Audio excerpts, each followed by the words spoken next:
Olá pessoal, sejam muito bem-vindos ao canal Genealogia e Genética em Foco. Hoje nós vamos falar sobre haplogrupos.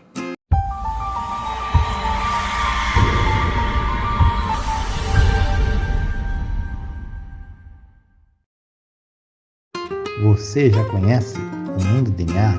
O Mundo DNA é um laboratório digital especializado em análises genéticas de ancestralidade, busca parental, saúde e compatibilidade farmacológica. Você que já fez algum teste de DNA para ancestralidade, pode baixar os seus dados da empresa onde testou e fazer o upload na plataforma do Mundo DNA para conhecer o seu DNA muito mais a fundo. O seu teste de DNA não é completo sem a análise do Mundo DNA. Saiba mais em mundodna.com.br, uma empresa parceira do canal Genealogia e Genética em Foco. Hoje o tema é haplogrupos novamente. Eu já tratei sobre o tema haplogrupo em vários vídeos neste canal. Porém, eu venho percebendo ao longo deste período, desde que eu comecei o canal, que ainda tem pessoas que, hora ou outra, tem dúvida sobre a questão dos haplogrupos e fazem confusão com as linhagens, com o termo linhagem patrilinear, matrilinear e o que é uma linhagem vinda do haplogrupo paterno e materno. Então, este vídeo ele tem como objetivo desmistificar e tentar pelo menos simplificar o tema, na medida do possível, é claro, para que deixe o quanto mais simples para que a pessoa possa entender e absorver esse conhecimento. E é claro, a partir disso, estudar e continuar buscando mais conhecimento. É importante entender que o haplogrupo paterno vem a partir da linhagem reta, que é inquebrável pela linhagem paterna. Então, se seu pai é R1b, você tem que ser R1b, seu avô tem que ser R1b, seu trisavô tem que ser R1b. E assim por diante em centenas de milhares de anos.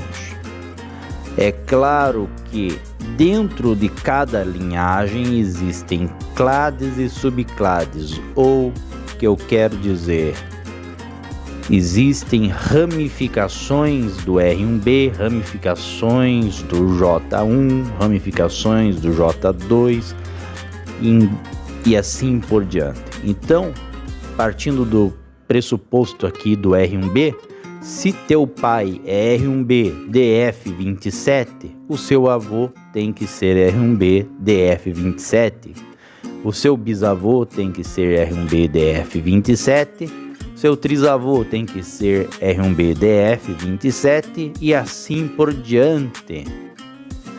Por que eu falo isso? Isso é a linhagem patrilinear já aprofundada, pelo menos no basal. Aí você tem o haplogrupo e a clade a qual faz parte. Não há possibilidade de você ter um pai R1b DF27 e ter um avô R1b U16, um avô R1b DF19, eu estou dizendo do ponto de vista patrilinear, entendam bem, na linhagem inquebrável, pai do pai do pai do pai. Esquece avô materno, você homem, esquece teu avô materno, nós estamos falando da tua linhagem patrilinear. A sua linhagem patrilinear vem de quem? Vem do seu avô paterno, que vem do seu pai, que vem do seu bisavô paterno, assim centenas de milhares de anos. Entendeu? Não tem quebra entre as gerações.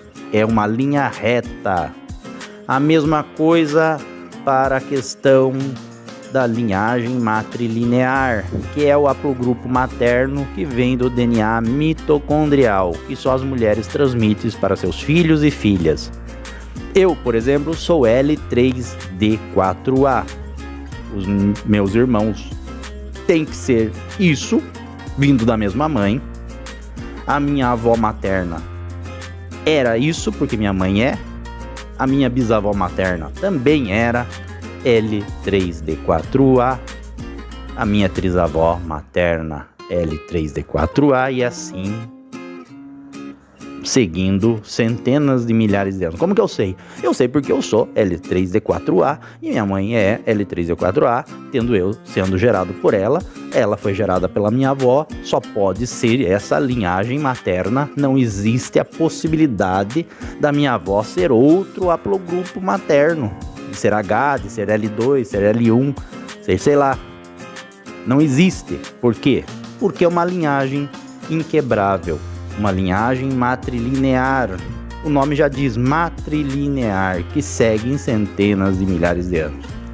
Então essas duas ideias iniciais que eu estou tratando aqui no vídeo é para que fique bem claro que o haplogrupo paterno e o haplogrupo materno, ou seja, o Y-DNA que o pai passa para seu filho homem, e o DNA mitocondrial que a mãe passa para seus filhos, homens e mulheres. Entretanto, as filhas continuam transmitindo o DNA mitocondrial para suas linhagens, tanto para seus filhos, homens quanto mulheres, e isso numa sequência em que as filhas mulheres continuam levando esse DNA mitocondrial, essa linhagem materna adiante, e nós homens não.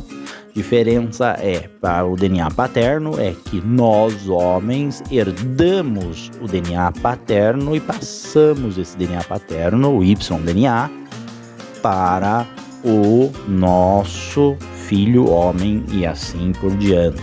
Então, quando a gente analisa a transmissão dos haplogrupos paternos, além de saber qual é o haplogrupo em si, o macro haplogrupo, como eu dei exemplo, R1b, J1, J2, sei lá, T, um monte, é importante seja compreendida essa questão de que um haplogrupo, ele além de ter a sua macro origem, que é, no caso, quando você fala, eu, por exemplo, sou R1b, você tem dentro de cada um dos ramos aquilo que nós falamos de árvore filogenética, que mostra as ramificações. Porque o haplogrupo em si, o macro haplogrupo, é nada mais, nada menos do que o ancestral mais antigo daquela mutação. E dentro desse ancestral mais antigo existem outras ramificações. Por isso a gente mostra na árvore filogenética que existem ramificações que vão se desenvolvendo até períodos mais próximos da nossa existência, que vão mostrando a localidade em que surgiram aquelas mutações e a origem daqueles patriarcas naqueles efeitos fundadores que a gente fala. O efeito fundador daquele ramo, daquele haplogrupo específico. Por isso os haplogrupos se dividem, né, em o haplogrupo, sua clade, suas subclades e suas jusantes terminais, que é quando a gente chega mais próximo da nossa origem em si. Bom, esse vídeo ele vem como complementação de outros vídeos sobre haplogrupos. Agora, com base nele, você, ou ao terminar de assistir esse vídeo, eu convido que assista aos demais vídeos que eu fiz sobre haplogrupos. Acredito que agora tenha subsídios importantes para que vocês possam entender finalmente o que é um haplogrupo. E se você gostou desse vídeo, curta, compartilhe e se inscreva no canal. Eu agradeço a atenção de vocês e até um próximo vídeo.